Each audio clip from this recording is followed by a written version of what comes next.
Good morning mga kabayan. Welcome pong muli sa ating panibagong update. Rito po sa South Luzon Expressway Toll Road 4 sa portion ng Package C.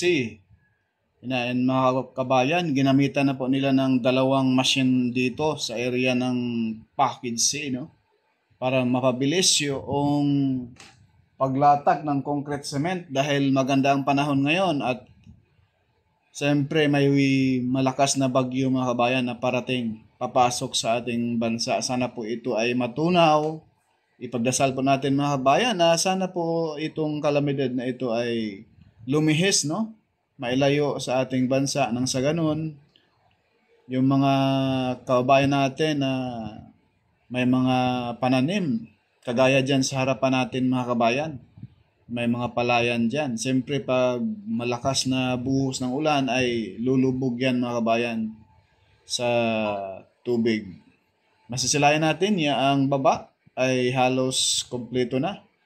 Bali 5 lane na po mga kabayan ang nalatag dyan na concrete cement sa Package C, no? Barangay Santissimo.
Dito sa portion na Package C mga kabayan, dito sa area ng Barangay Santissimo at doon sa may bandang Santa Maria, iba rin po yung naglatag doon, pero isang kontraktor lang. Ito yung machine na ginagamit nila sa ngayon dyan mga kabayan. Yan po yung galing Germany. At yan ay masisilayan na po natin yung mismong ating drone shot, no?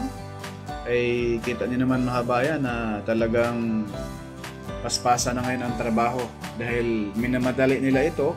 Alam naman natin na may bagyong parating at yan daw po mga kabayan ay malakas. Ay nakadiyos ko po. Sana po ay hindi po matuloy mga kabayan.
Ayan po mga kabayan, yung mismong concrete cement na nilalatag na po nila dyan. No? Kasi yan po ay talagang minamadali na po ito. Dahil may parating na sakuna na naman. At ito naman po yung drone shot natin. Yan na po. Ang kaharap sa ating kamera ay approaching na po yan sa Barangay San Isidro, San Pablo City, Laguna. Yan na po yung pinaka-last, kung hindi ako nagkakamali mga kabayan, last na barangay na sakop sa San Pablo City, no? Barangay San Isidro.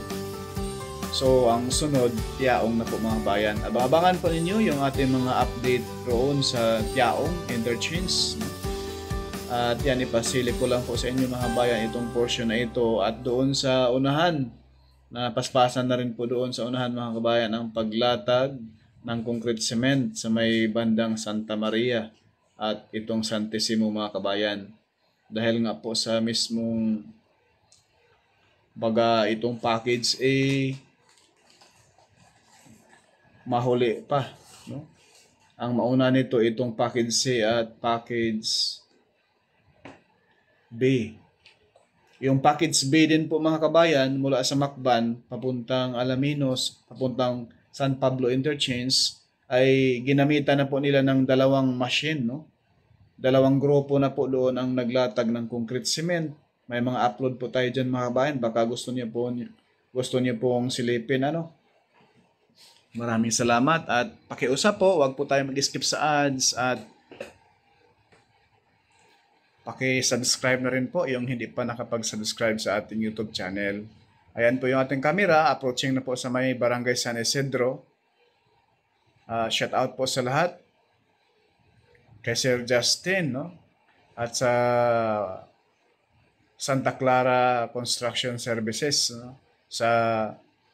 Na kung saan ito po yung area nila ang ginagawa sa ngayon, itong sa SLEX Toll Road 4 Package C, no? Mula sa may Barangay Solidad hanggang Tiaong. Sa Tiaong din po mga bayan, papuntang Package D, may surprise tayo doon. Kaya abangan nyo po sa next upload natin, ano? Maraming salamat. Porka Studio po, hindi sikat, pero nag-aabot ng balitang tapat sa arang Huwebes, November 14. Thank you.